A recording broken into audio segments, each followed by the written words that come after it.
Hello, everyone, and welcome to Geotab's Wildcard Wednesday. Thank you so much for joining us today. My name is Shay Green. I'm a learning consultant here at Geotab. For today, we'll be hearing from Carlos Moreno, one of our senior customer success specialists. Carlos has been with Geotab for 2 years, and in that time, he has supported thousands of customers. While Carlos tells us a little bit more about himself, we're actually going to launch a quick poll for you guys so we can determine what we're going to focus on for today's topic. So with that being said, the poll is live and ready for your responses, and I'm going to hand things over to Carlos to get rolling. Hey Shay, thank you so much for the introduction. Really appreciate it. As you mentioned, I'm Carlos Moreno. I'm part of the customer success team here at Geotab. I've been here for a little bit over 2 years now, and I've had in my tenure, I've had about 1,000 customers that I've worked with so far. And currently, I'm working in the mid to large size fleets as far as our book of business. And something that I realized with fleet managers is they come with full plates. They have limited time, and a lot of times something that a lot of our clients that we have are encountering is they're assigning the fleet manager tasks and duties to an existing role. It could be a safety manager, it could be even someone in the dispatch or even in accounting. I've seen that happen, which us in the CS team, we recognize that and we understand, okay, these are people with limited time, and how do we make things automated and easier for them? Because we know how important their role is to keep their vehicles going and making sure their employees are productive, and obviously jobs remain, right? So we take our job very seriously on that end. So moving forward, the topic of productivity, it's a unique one, right? We get that all the time within our team. And usually the approach that comes our way is, hey, what's your best report for productivity? Or how can I improve productivity?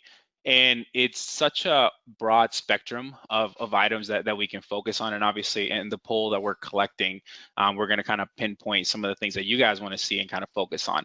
But really, when we're looking at it, we kind of take the approach as if you were to visit the doctor, right? You don't just go to the doctor and say, hey, I have a headache, give me something to fix it now. It's that we have to do a little bit of diagnosis of, okay, what may be the root problem?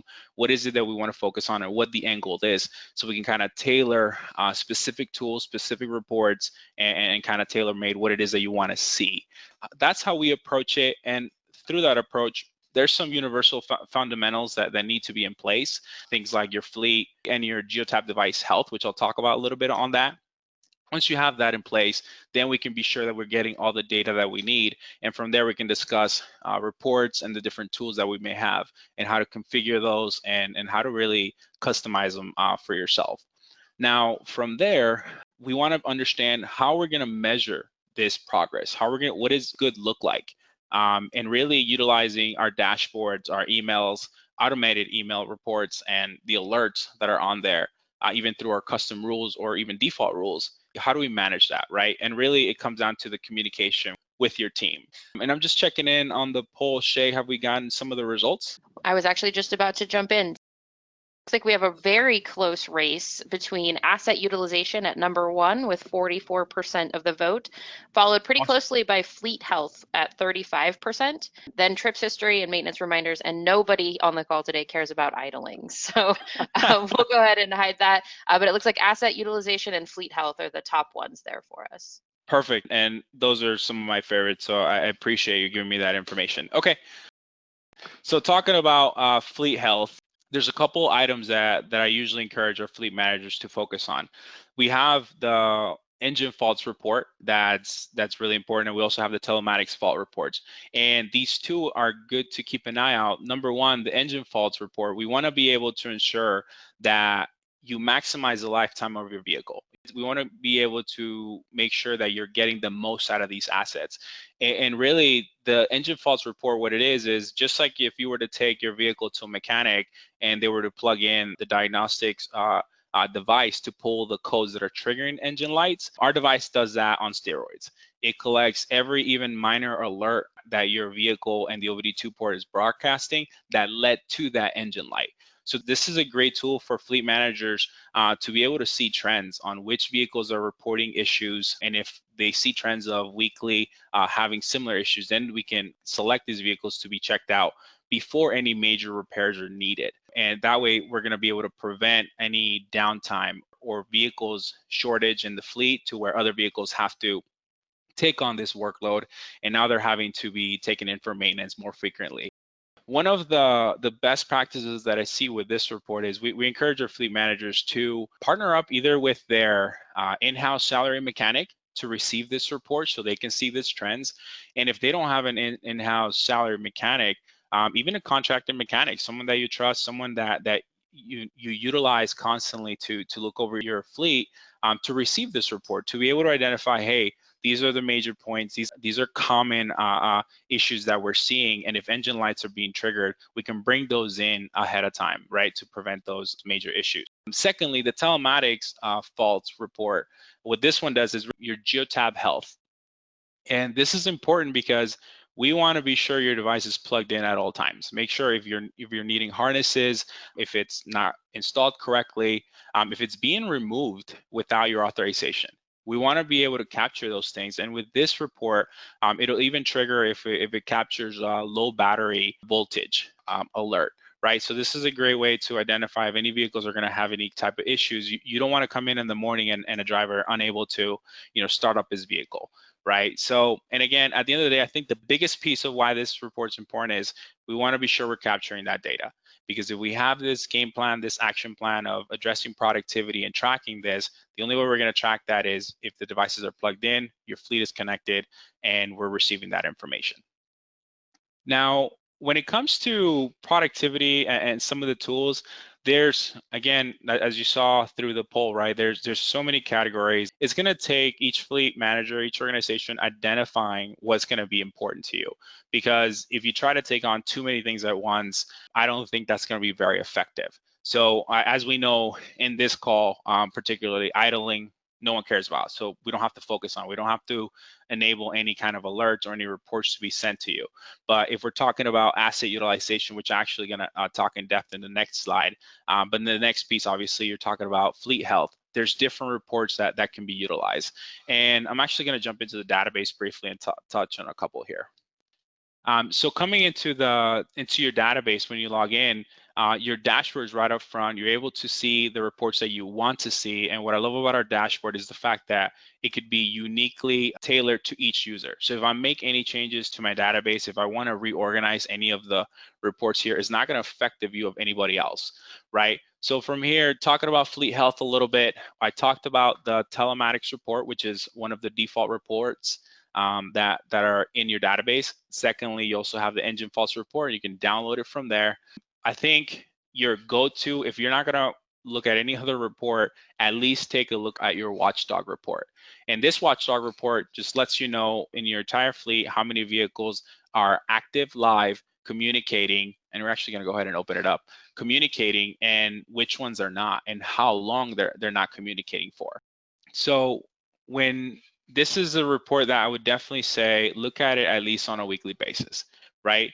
You don't want to come into a situation where you haven't realized, and we have devices that haven't communicated for, endless amount of times. And this is just one of our test fleets, so this isn't a major issue. But the fact that you have your vehicle description, the group they belong to, the serial number, the current status of that vehicle, the last communication date, and it gives you the location.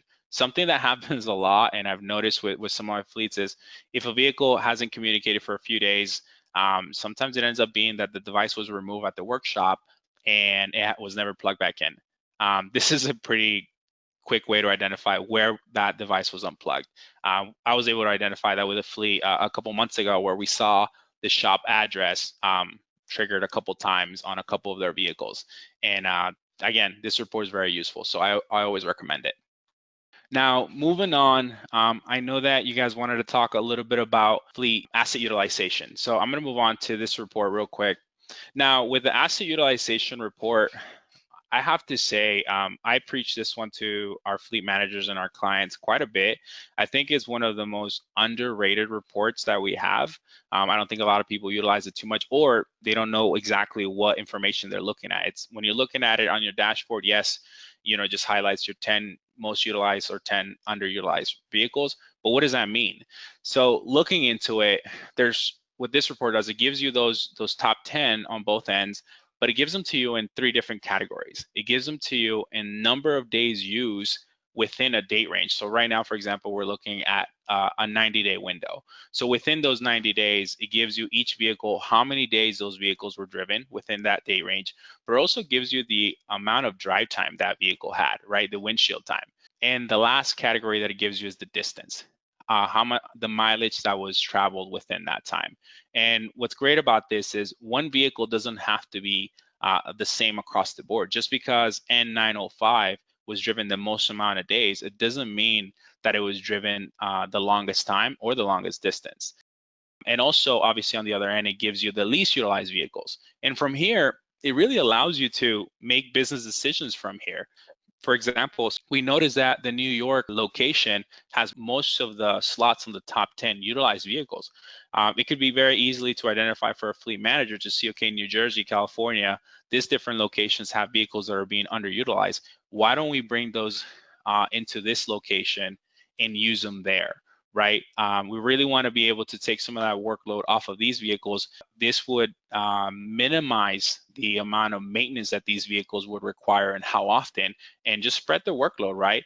And for example, I have a fleet that they have winter operations. It could be seasonally, right? It depends on the fleet, what they might be. Some people might be summer, some people might be spring, whatever that case may be. This specific fleet leases more vehicles during the winter for their winter ops. And if they come on and say, okay, this year we leased 20 vehicles, and they can come into this report and backtrack, okay, last winter, these 3, 4, 5 months, we had, 2, 3, 4, 5 vehicles that were underutilized tremendously. Maybe next year, with the projections of their business, they can say, hey, we don't need the 20 this time. We can do with 15 and spread the workload. Actually, we have the state of Utah who reported using this asset utilization report that were able to cut down and downsize their fleet by 60 since 2017. And I know that they put in an initiative to take some of that budget spending towards other expenses, and even coming up with those extra vehicles that they're not using as alternative options for owning vehicles, which is like, I think they were doing a short-term leasing those vehicles. So I see this as a very, very powerful tool and definitely worth looking into periodically. I usually recommend at least monthly, but if not, at the very least quarterly. Understanding the pain points you may have, selecting the tools you want to utilize.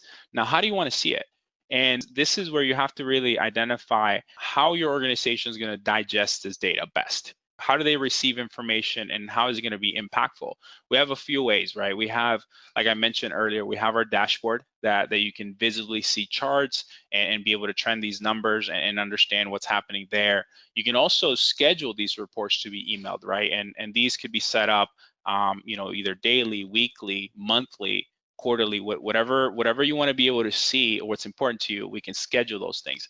And if we have items that are of high priority, here I have a bad example like idling, but if you wanted any productivity items, we have our default rules like customer visits or home visits report. If you wanted to enable an alert for an email to be sent out anytime these violations happen, you can do that.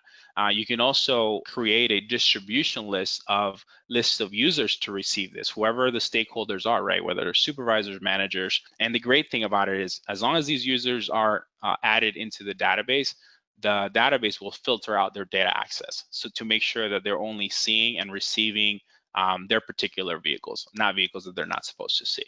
So those are the 3 options to be able to manage and monitor your progress.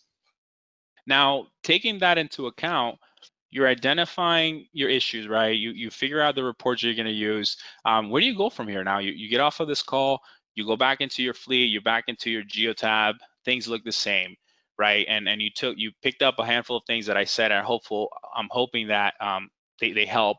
But where do you start? And some of the directions that we usually encourage our clients is really have a good conversation with the stakeholders that are imperative to this decision making, right? Whether they're VPs, safety coordinators, safety managers, even accounting if it's needed, or HR, right? Because sometimes some of these initiatives that you're going to put on, it requires some policies to be put in place within your fleet. And we want to be sure that everyone's communicated equally, and they can bring up these pain points and how they may affect down the line, and make sure we have visibility to that. So once you create that list of what those pain points may be, you may have a short list, hopefully. But if you end up having a long list, which I end up seeing more often than not, I think a common approach is let's fix everything, right? Let's jump on. Can we turn on all these alerts and everything? It's a really easy way to get overwhelmed very quickly and not be effective. So I would say I would always encourage just pick a couple of things. Pick the most important things that that are going to make the most impact within your fleet the quickest, and focus on those. Right. And once you identify what those things are, whether one or two things, configure your tools. Now that you know, right, asset utilization is something you want to look at. It could be the time card reports, things like that. Make sure that they're customized to your needs and we're receiving them the way we want to digest them. And next to that, just have visibility to continue to have that buy-in from the stakeholders. Make sure that we're sharing this information. Make sure that we're setting up incremental checkpoints. If you want to make a change when it comes to asset utilization, say, hey, we don't want none of our vehicles to be underutilized within the next 3 months. It may take some time. Make sure that we're setting those checkpoints, whether it's a couple weeks or once monthly, to report on this, and be ready to pivot, right? If you're not getting the numbers that you were expecting, that you're hoping to see, continue to power through it. Make sure that you make your adjustments, tweak your approach, the game plan, maybe enabling some alerts, things like that, and continue on. Just consistency and follow through, I think, is huge when it comes to fleets. We notice a lot of time drivers, if they realize that the organization puts an initiative, and then they change it readily, or there's no follow up or follow through with it, that's when we see the least amount of effectiveness to it. But when they are sticking through it and having those communications, those conversations consistently, that's when we see the most changes that apply to them. I recently actually had a fleet manager who her focus was safety, which obviously, with aggressive driving and how the vehicle is being treated, leads on to maintenance, right? Maintenance and maintenance reminders and downtime, which affects her productivity as well. She was having to spend 3 to 4 hours a week when it came to just manually pulling this data, organizing it for her VPs, and being able to present this. And it took just 1 hour of a conversation with us to identify what her pain points were. Just a couple follow-up action items that we helped her with following up from there, and we were able to automate some of this information, putting something very similar to this into place. And last I spoke with her, she's only spending about 30-45 minutes a week just organizing everything she needs to and making sure that all the stakeholders are receiving what they need and they're happy with their information. So that would be my approach. Now, I did put together some resources for you guys, some items that you can go back to and reference some of the items that I spoke with about. So Shay, I'm gonna pass it over to you in case there's any questions that we can get into. Awesome. Thanks so much, Carlos. So the first one is, does Geotab have a list of major engine codes versus minor engine codes, so that when a fleet person that's not familiar with engine fault codes knows which ones to action immediately? I would have to reference back if there is a specific a list, but when you're looking at your engine faults report, I'm actually going to go ahead and open this one up as an example, if that's okay.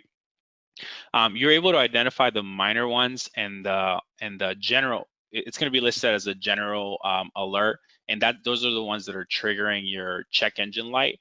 And when you open up the report, if you actually go over to the report tab here on the bottom left, if you can see, when you're looking at all of the alerts that we're receiving, if you scroll over here to the diagnostics code, when you see the ones that are the P codes, these are the codes that are actually triggering your engine light. And these are the ones that we want to be able to get reviewed and taken a look at. Now, if you see one, sometimes you might have a one-off where it could be something like the gas cap wasn't closed all the way and it triggered something like that and it got fixed after a fill up. If you see something like that, we get it. But if it's consistently happening when you're seeing this report, days and days and weeks into it, it's definitely something you want to take into and double check. And it actually gives you a brief description of what it is, number one.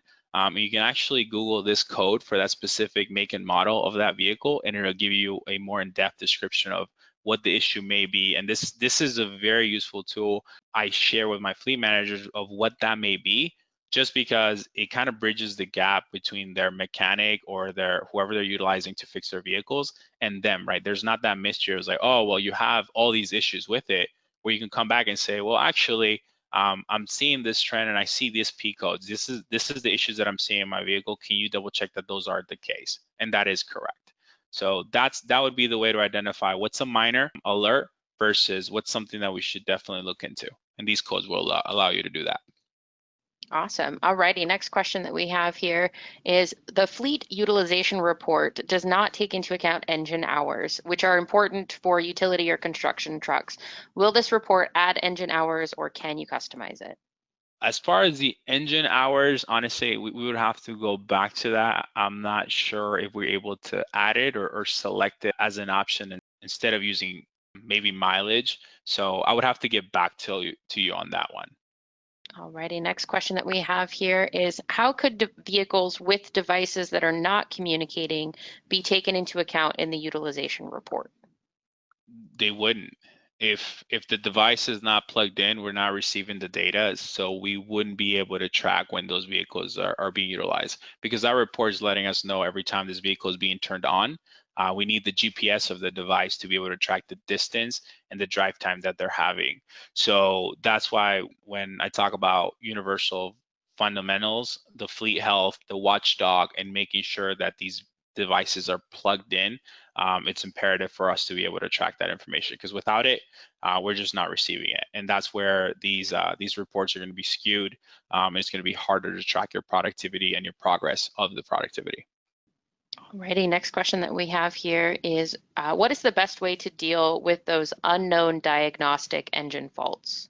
I would have to see an example of where that would be and see where it's coming from, because usually the diagnostics would come and would give us, when you see these minor ones, sometimes they come just out of the telematics device and could be things just like just firmware, right, that our team is pushing and updates that are coming through.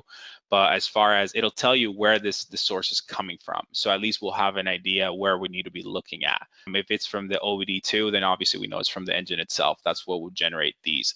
So I'm sorry, I would have to see what those unknowns are and dive into that. Either reseller or product support can help you identify what those may be. Alrighty, next question that we have here is what are some recommendations on filtering out false positives for the engine fault codes?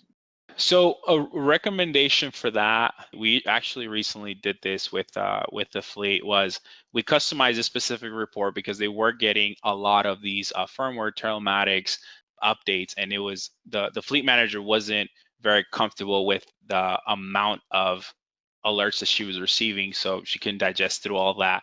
So what we did on our end, we utilize the default rule. We use our default rule, which is the engine light on. And this is a violation that triggers anytime an engine light comes on. So we combine running an exceptions report of that specific engine light on. Let me get to it here. This lets us know anytime the engine light came on, and when that did, we were able to cross-reference it with the actual engine fault report and kind of tie it together with anytime the engine light came on, what was that actual description and when was that triggered. And we just created a filter to take out those in the Excel and the added report into the dashboard. We were able to just omit that through the filters and take out the telematics updates that were coming through, and she was able to only see that filtered reports there. So it can be done. Next question that we have for you, Carlos, is there a report that shows the latest raw engine hours for vehicles?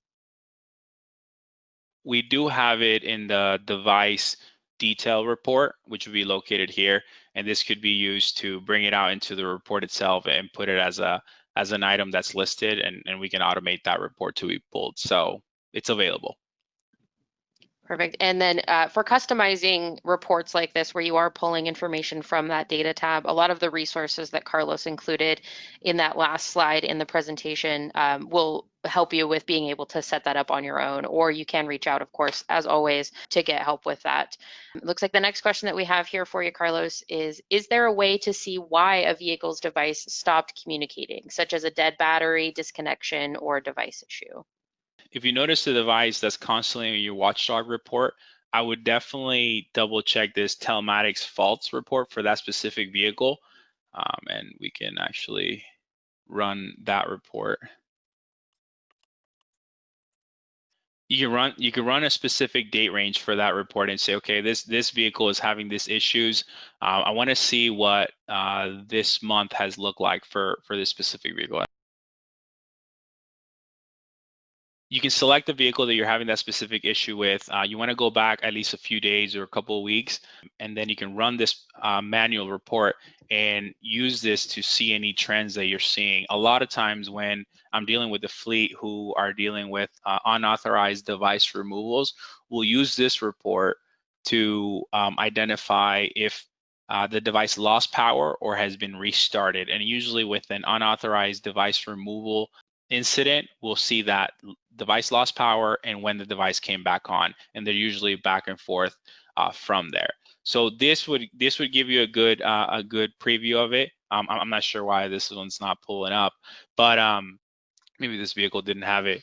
But this, in that vehicle, if you're seeing those incidents happening, you also, if it is the battery, you will also get that reading of low voltage in the report itself and see anything that our device is picking up into that. Or sometimes it could be just a connectivity issue where it's not installed all the way.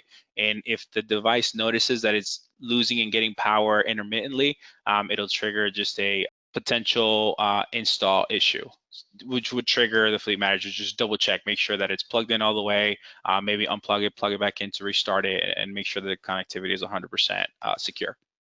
Awesome. All right, next question that we have, is there a way to merge the Watchdog and the engine faults reports? I don't believe that there is a way to do that because they come from two different areas. The Watchdog report comes from our vehicles, tabs, and information of connectivity, where our engine fault is coming from the OBD2, the ECM, right? We can double check on that, but I don't believe you're able to merge just because of where these data points are coming from are two different sources. All righty, next question that we have here is, can a vehicle safety scorecard report be customized to account for the various types of vehicles, like light duty, medium, or heavy duty vehicles for harsh braking, acceleration, and cornering? Yes, it can. So with the safety scorecard, you can have I'm hesitant to say this, but you can have as many safety scorecards as you like. Some of my fleets break them down. That's usually the most popular way to do it is just by vehicle type, and that's the one we encourage. Sometimes some fleets want to do it per department, right? Service department are in different areas versus service versus sales, right? But vehicle type is an excellent way to do it. Number one would be to create the different groups, which we can allocate each vehicle to. And just in your groups tab, you would just create an additional light, medium, and heavy duty option. Once you have that, we would have to just customize the aggressive driving and the specific unique rules that the safety scorecard tracks. So we would have just the default ones if you had a passenger. This is more of the light duty vehicles. And then from here, we can create a custom heavy duty, just editing the parameters for it, we can create custom heavy duty and medium duty rules. And when we have that completed, then we can come in and just adjust the safety scorecard. So once you have your safety scorecard and the custom rules set up, you can come into the actual safety scorecard and dictate which rules you want to use. So for this one, it could be labeled light duty safety scorecard with only encompassing the light duty groups and all the vehicles that are added into that group. And then from here, we would enable those custom rules that apply to that. That's actually very common. If your reseller should be able to help you with this, if you have access to your customer success team, definitely schedule an account review and have this discussion. We do this very often, and we're very happy to help out in this transition to setting this stuff up because it takes a little bit of customization, but it's definitely very helpful to be able to set the right parameters for safety. So yes, you can. All right, perfect. Next question that we have, is there documentation to see where reports source from? I'm not exactly sure where that resource would be. I would start with the community, and even in the database, I know that we have some resources tab that can lead you to some pages that may have it, but I'll have to get back to you to them exactly where those basic reports are stored. I know we have that available because most of these are public.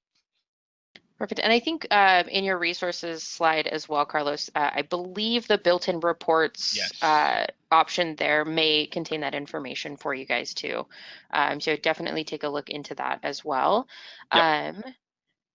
But with that being said, it looks like that is the last question that we have for today's session. Thank you for joining us today. We will see you guys next time. Same Geotab time, same Geotab channel. Thank you so much, everybody, for coming today.